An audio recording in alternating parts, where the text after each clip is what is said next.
Ko doon mga tiyay, yung malayong bukid, umuulan na doon.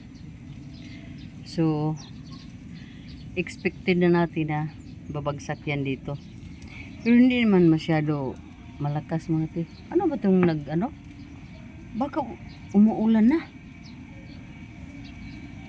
huh? Ano ba yung tunog dyan?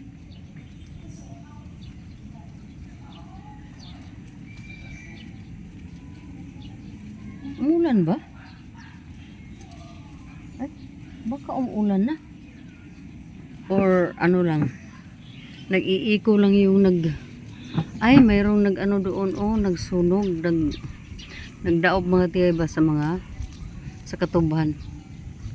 Kaya pala, mukhang nag-iiko lang dito sa bahay namin. Tika muna ha. Ay mga tiyay, ibaba natin ito mga tiyay.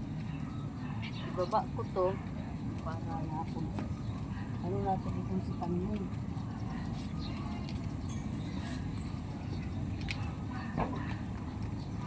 Si Tanglong, dami ng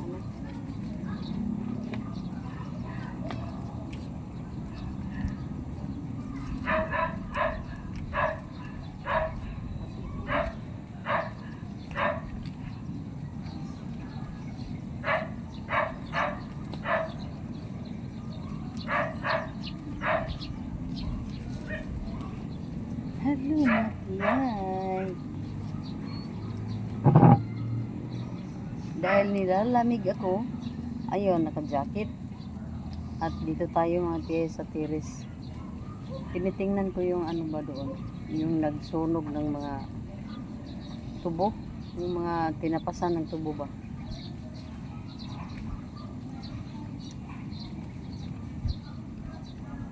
Umuusok kasi.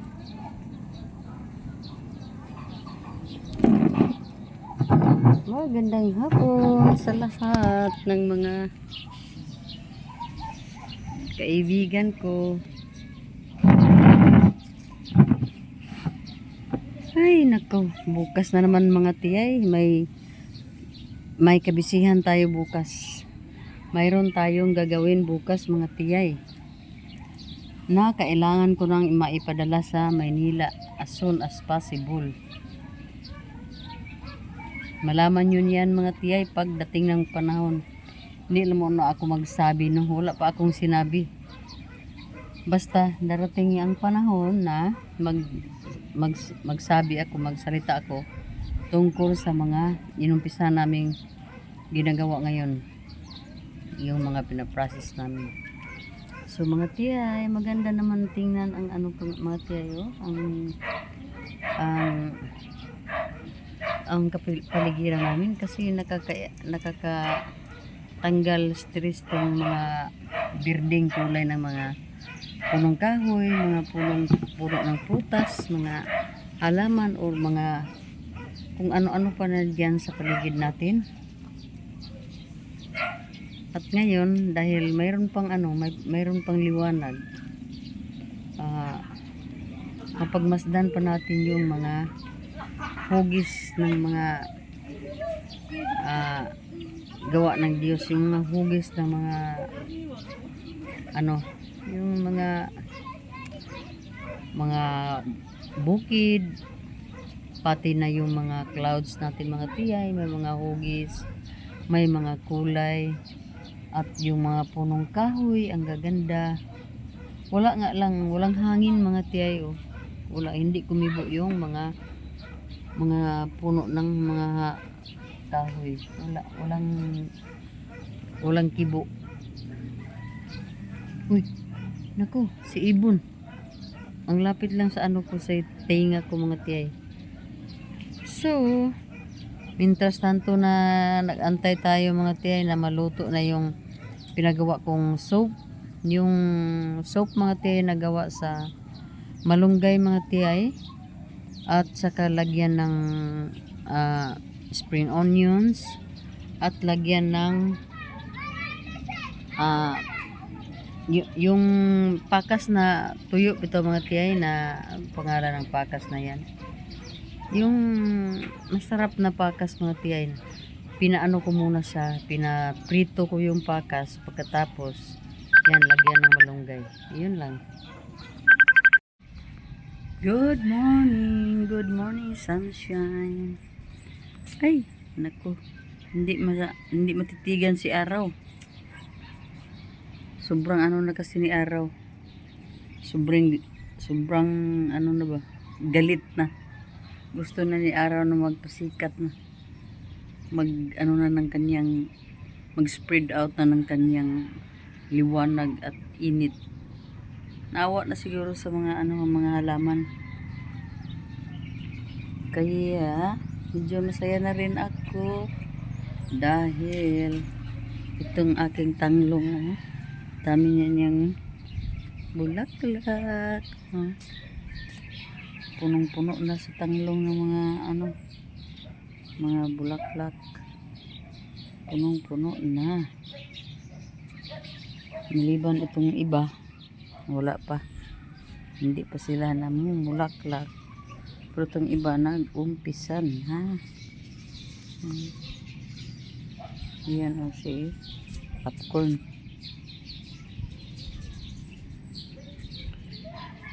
Kasi kadalasan sa mga mga bougainvillea ko, yung mga bagong bilian, dito na sila lahat nakatabi na dyan.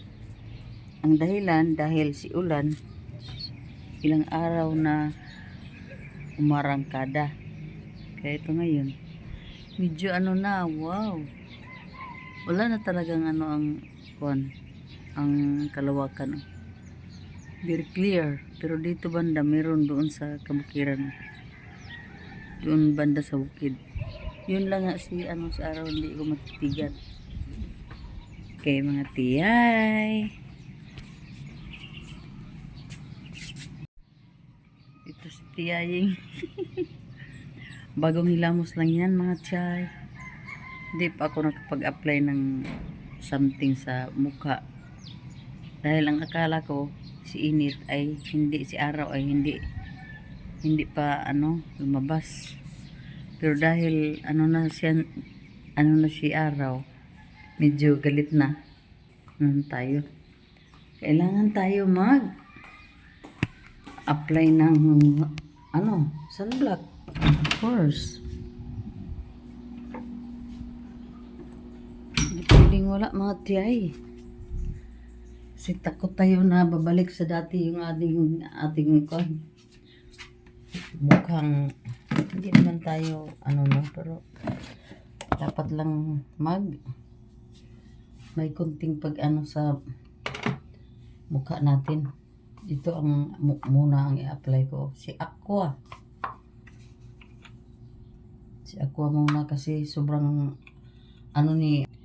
si sunscreen ko sa Busey.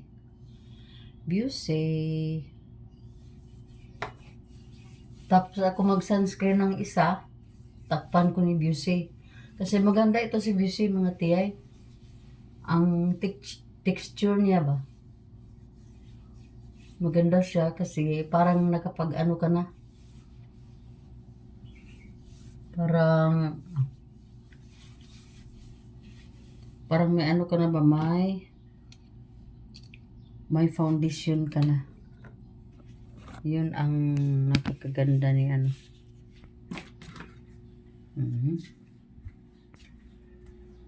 So dahilan mga tiyay na gustong gusto natin yan na product.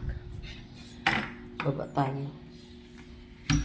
tayo mga tiyay. Magpapit tayo ng ating mga pintuan para makapasok na rin si Tiyay Nining. Good morning, look a boy. Ukang. Okay. Garaan ni mukang Unsan sa ni?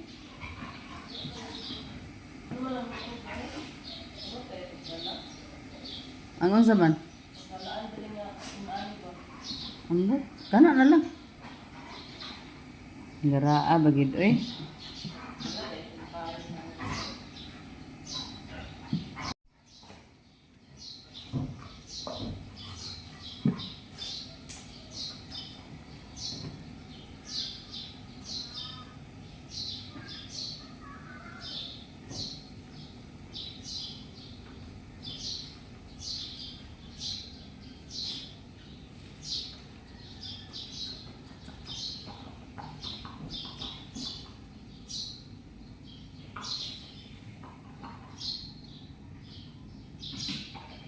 Luka. Katulog ka? Uy. Kang. Luka.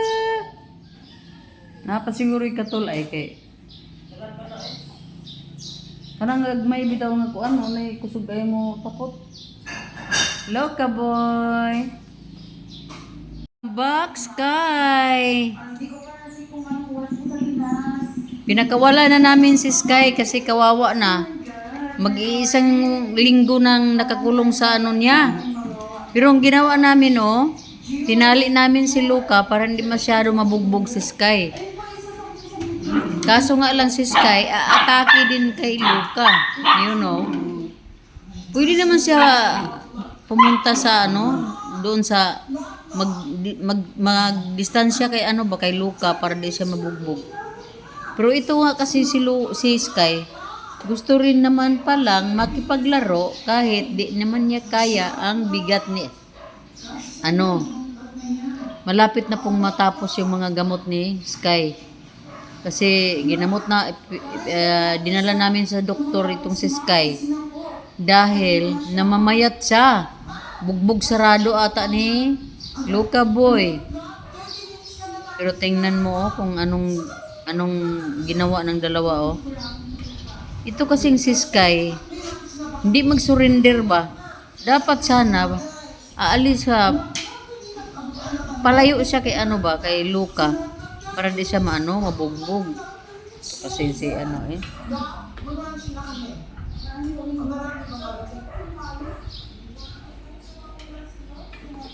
Sige.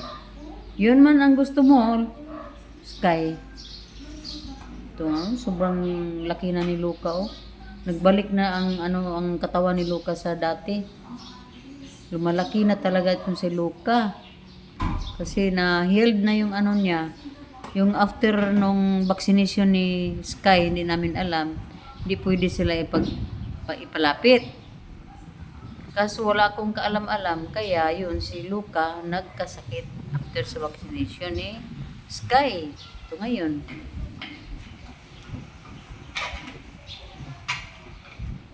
Wala tayong magawa, no? Makipaglaro naman talaga itong si Sky. Kahit na tinali na namin itong si Luka. Problema mo na yung Sky, ha? Kayanin mo nga yung mga mga pakong-pakong sa ulo ni mo doon sa ilalim ng upuan. Na ano kasi yung niya, ulo niya na ano bang tawag niyan sa Tagalog, yung mabagok-bagok doon sa ilalim ng upuan. Pero aatake pa rin. Sige.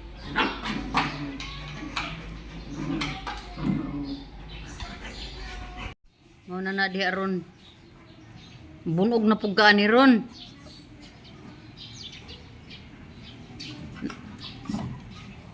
Luka. Agday. Luka. Huwag masyado laruin si oy. Ay nako. Ikulong na kita. Balik sa sa cage mo, Juan. Sky. Wala na. Hindi na ni magsilbi. Di man gyud sila mabunog na puding gamating.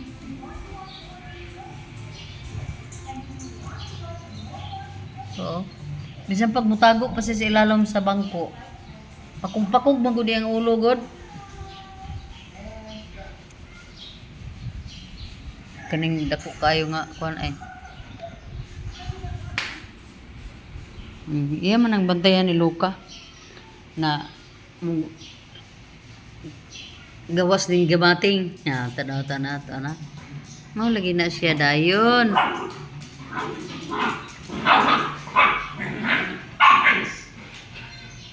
Na kailangan siya hihiga para makita niya si Sky sa ilalim. Punog na pug ka karon Sky.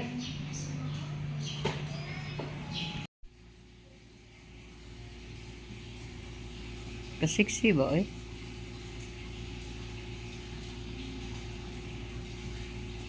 At least na relax na akong brain. Kaya nakita ra gid ang gipangita. Nya, limpyo na lang dayon si Nining.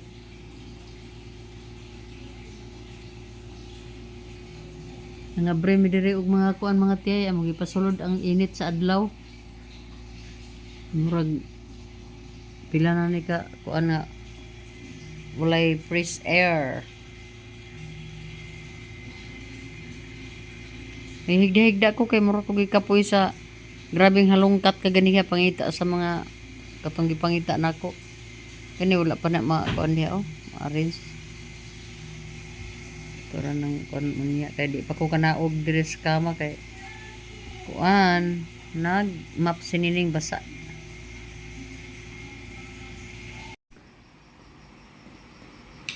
Sino ba? Ay. Ay, sama. Uy.